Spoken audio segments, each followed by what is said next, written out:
Hello friends, reasoning की series को आगे बढ़ाते हुए आज हम सोल्व करेंगे अलग अलग एग्जाम में पूछे गए प्रीवियस ईयर क्वेश्चन।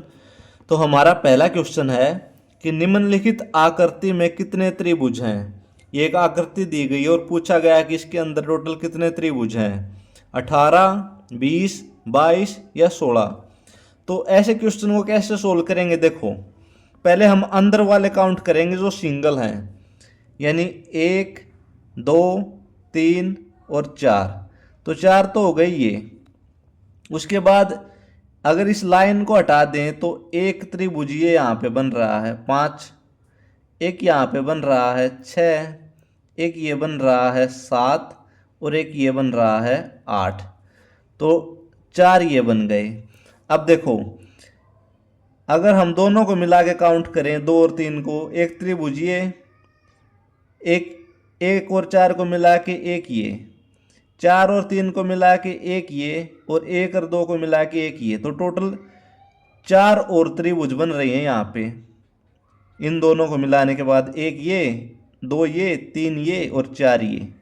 उसके बाद देखो पांचवें त्रिभुज ये यहाँ पे बन रही है, एक त्रिभुज ये, एक त्रिभुज ये 2, एक त्रिभुजीय 3 और एक त्रिभुजीय 4। तो 4 त्रिभुजीय 1, 2, 3, 4 एक त्रिभुजीय है। उसके बाद देखो अगर हम इस लाइन को और इस बाहर वाले लाइन को मिलाएं यहाँ पे तो एक त्रिभुजीय बन रही है।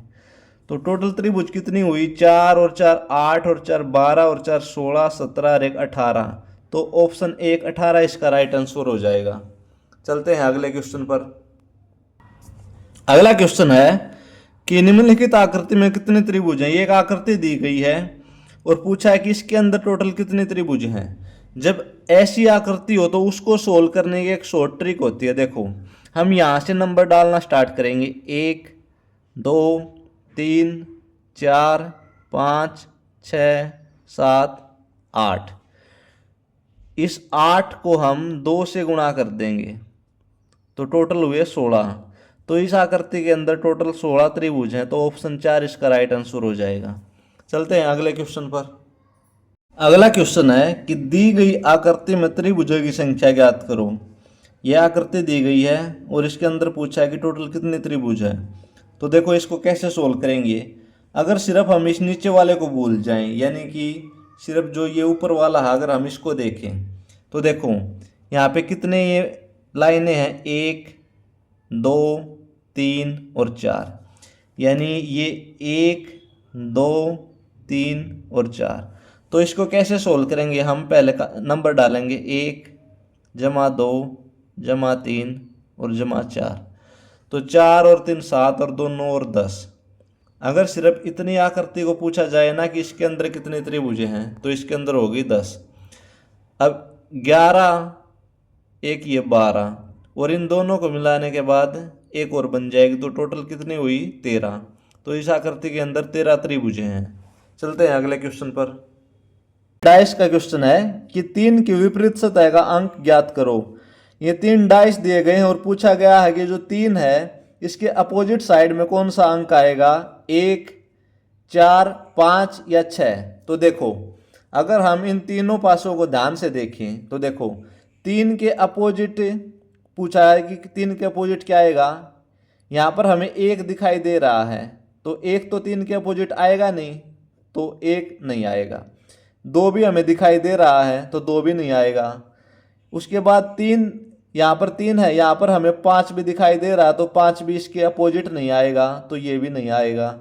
उसके बाद यहाँ पर 4 है तो 4 भी 3 के अपोजिट नहीं आएगा, तो ये भी नहीं आएगा। तो बच गया 6, तो 3 के अपोजिट आ जाएगा 6। इसका राइट आंसर हो जाएगा ऑप्शन डी। कि ए बी की पत्नी है, डी ए का भाई है, पी तथा क्यू ई के बच्चे हैं जो कि डी की पत्नी है। तो बी क्यू से किस प्रकार संबंधित है। ऑप्शन ए पिता, ऑप्शन बी दादी माँ, option C uncle, option D ससुर या ऑप्शन ई कजन। तो इस क्वेश्चन को कैसे सोल्व करेंगे, देखो इसमें बोला है कि ए बी की पत्नी है। तो ए जो है वह बी की पत्नी है, तो बी यहाँ पे पति हो गया, ए पत्नी हो गई। डी ए का भाई है, तो जो डी है वो ए का भाई है। पी तथा क्यू ई के बच्चे हैं, जो कि डी की पत्नी है, यानी डी की पत्नी कौन है? ई, और उसके बच्चे हैं पी तथा क्यू, यानी इनके बच्चे हैं पी और क्यू। तो पूछा क्या है, बी क्यू से किस प्रकार संबंधित है। ये जो डी है ये बी का साला हुआ ना, इस बी का साला हुआ, और इस डी के बच्चे हो गए पी और क्यू। तो जो बी पी क्यू का क्या लगा, यह लगा इनका फूफा। तो ऑप्शन में क्या है, ऑप्शन में फूफा तो दे नहीं रखा, ऑप्शन में है अंकल। तो इंग्लिश में इन सभी को फूफा, मामा, चाचा कुछ भी हो उनको अंकल बोलते हैं। तो यहाँ पे ऑप्शन सी इसका राइट आंसर हो जाएगा। चलते हैं अगले क्वेश्चन पर। अगला क्वेश्चन है कि एस वी का इकलौता पुत्र है, वी आर से विवाहित है, एम आर की पुत्री है, आर ए की दादी है, एस निश्चित रूप से ए से किस प्रकार संबंधित है।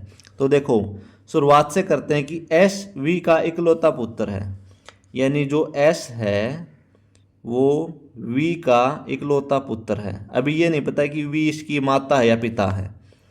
वी आर से विवाहित है, ये जो वी है इसकी शादी हुई है आर से। एम आर की पुत्री है, जो एम है वो आर की पुत्री है। आर ए की दादी है, आर जो है वो ए की दादी है, यानी इस ए की दादी है, यानी ये औरत है और ये पुरुष है। एस निश्चित रूप से ए से किस प्रकार संबंधित है। तो ये पूछा है कि जो एस है वह निश्चित रूप से ए से किस प्रकार से संबंधित है। तो देखो ये जो ए था ये इस आर का पोता या पोती हुई ना, पोता या पोती हो गई, क्योंकि यहाँ पे दे रखा है कि जो आर है वो ए की दादी है, यानी ए की दादी आर है। तो ये एस है, एस इसका पिता हो गया। तो एस निश्चित रूप से ए से किस प्रकार संबंधित है, तो एस हो गया ए का पिता। तो ऑप्शन सी इसका राइट आंसर हो जाएगा। चलते हैं अगले क्वेश्चन पर। दिए गए प्रश्नों में से वह आरेख चुनिए जो दिए गए वर्गों के बीच के संबंध का सही निरूपण करता है। पेड़, शाखाएं और जड़। पूछा गया है कि पेड़, शाखाएं और जड़ के बीच का सही वेन डायग्राम क्या बनेगा। तो देखो इस वाले क्वेश्चन को कैसे सोल्व करेंगे। शाखाएं और जड़, अगर हम ये बना दें जड़ और ये हो गई शाखाएं, क्योंकि शाखाएं अलग होती हैं और जड़ अलग होती हैं तो इनका कोई संबंध नहीं होता, दोनों अलग अलग हो गए। लेकिन दोनों ही पेड़ का हिस्सा होती हैं तो पेड़ के अंदर आ जाएंगी, ये हो जाएगा हमारा पेड़। तो इसका वेन डायग्राम होगा ऑप्शन नंबर 3। चलते हैं अगले क्वेश्चन पर। अगला क्वेश्चन है कि लड़का, खिलाड़ी और छात्र के बीच का वेन डायग्राम क्या बनेगा। तो देखो अगर हम लड़के का वेन डायग्राम बनाएं तो ये है लड़का। अब कुछ लड़के छात्र भी होते हैं, जरूरी नहीं है कि सभी लड़के ही छात्र हों, कुछ लड़के छात्र हो सकते हैं, तो ये हो गए छात्र। अब कुछ लड़के खिलाड़ी भी हो सकते हैं, तो ये हो गए खिलाड़ी। अब देखो कुछ खिलाड़ी छात्र भी हो सकते हैं और कुछ छात्र खिलाड़ी भी हो सकते हैं, तो कुछ खिलाड़ी छात्र हो सकते हैं, कुछ छात्र खिलाड़ी हो सकते हैं। तो लड़के, खिलाड़ी और छात्र के बीच का वेन डायग्राम बनेगा ये। तो ऑप्शन सी हमारा राइट आंसर हो जाएगा। चलते हैं अगले क्वेश्चन पर। अगला क्वेश्चन है कि पुलिस, चोर और अपराधी के बीच का वेन डायग्राम क्या बनेगा। तो देखो जितने भी चोर जो होते हैं, अगर हम चोर का वेन डायग्राम बनाएं तो ये है चोर। जितने भी चोर होते हैं वो सभी क्या होते हैं, वे सभी होते हैं अपराधी। और पुलिस हो जाएगी अलग, क्योंकि पुलिस का और चोर का कोई संबंध होता ही नहीं। तो इसका वेन डायग्राम बनेगा ऑप्शन ए, इसका राइट आंसर हो जाएगा। चलते हैं अगले क्वेश्चन पर। अगला क्वेश्चन है कि खिलाड़ी, क्रिकेटर और बल्लेबाज के बीच का वेन डायग्राम क्या बनेगा।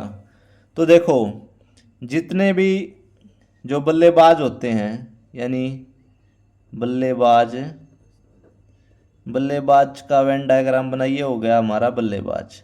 तो जितने भी बल्लेबाज होते हैं वे सभी क्रिकेटर होते हैं, तो ये हो गया क्रिकेटर, ठीक है। और जितने भी क्रिकेटर होते हैं वे सभी खिलाड़ी होते हैं, तो ये हो गया खिलाड़ी।